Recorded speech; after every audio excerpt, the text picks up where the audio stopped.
Hello there, everybody, and today I'm going to be talking about episode 4 of Obi Wan Kenobi. So, this episode's not getting a lot of love, that being because it's really short. I gotta admit, it is pretty short, but I still felt the pacing of this episode. I felt like it can go on forever. I still feel the same vibe I felt from the other episodes. When it kind of ended, I just went, oh, it's over. And, it was more simple. So, this one's about, if you saw last episode, Reva kidnaps little girl Leia, and Obi-Wan is now going to go back and save her. And we get this interesting scene where, he's in the back of the tank and gets flashbacks when he was fighting Vader last episode, and Vader's getting the same ones as well, and he's, kind of enjoying it. And then there's Obi-Wan, it's just like, ah. And then he gets together with Tala and her crew and Ice Cube's son.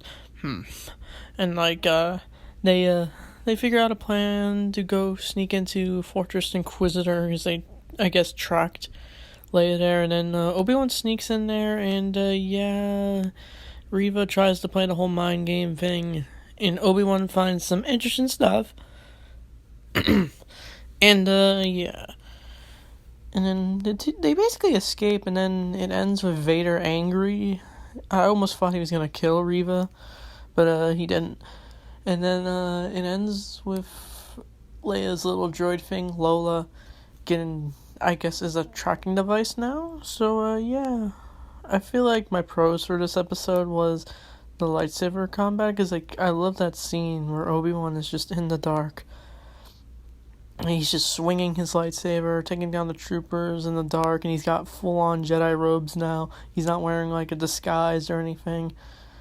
Well, he does later in the episode. And, it just felt intense. Now, this is probably my least favorite of all these episodes. I mean, I didn't think this episode was great or anything. It was definitely a step down from part 3. That means probably part 5 will be, really intense or something, or episode 6, I don't know. I honestly don't know what they're going to do for this show. I'm really curious what's going to happen next. I have no speculation what's to come. And I thought the Vader scene was nice. I just like how angry Vader looks. Once you see him marching down, my jaw dropped and I just went, oh, he's back. And then he's just he's not having it. And And we get this interesting scene. We see, as Obi-Wan is traveling through the Fortress Inquisitors, he runs into a room full of Jedi in, gold statue things, and it's weird, but, it's cool at the same time. We see Terrace Noob, I don't know how to say his name, sorry. He was from the lightsaber lost episode from the Clone Wars, is where he tried to help Ahsoka catch her lightsaber because it was stolen. And we see a young Padawan. I thought it was the same one Anakin killed in the Jedi Temple, and I'm thinking that doesn't make sense because he killed him. And we see Coleman Kajenga. Sorry, the Star Wars names are hard to say. And we see him, and I thought that was nice because it's just because I always wonder what happened to that Jedi, because he was on the council, but we don't know what happened to him. We can assume the Inquisitor, it's implied that all the Inquisitors took down and killed a lot of Jedi survivors, basically. And this is quite fascinating, since we didn't see this in the Fallen Order game, where Cal has to go find the Sith holocron, and if we find the same torture room, I'm pretty sure the chair thing that turned the Inquisitors into the Inquisitors, and they put Leia on that thing when Obi-Wan rescued her.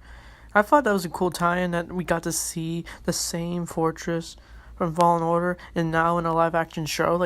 That's really awesome. And I really felt the similarities when Obi-Wan was swimming, trying to find his way into the place without getting caught. Because I almost thought you would get caught, because, the Fortress Inquisitor's place is the number one place a Jedi does not want to go to without getting killed or running into Inquisitors or guards. So, this episode, it was fun.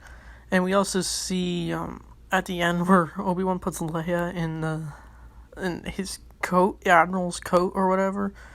I thought that was a little silly, but, it was fine.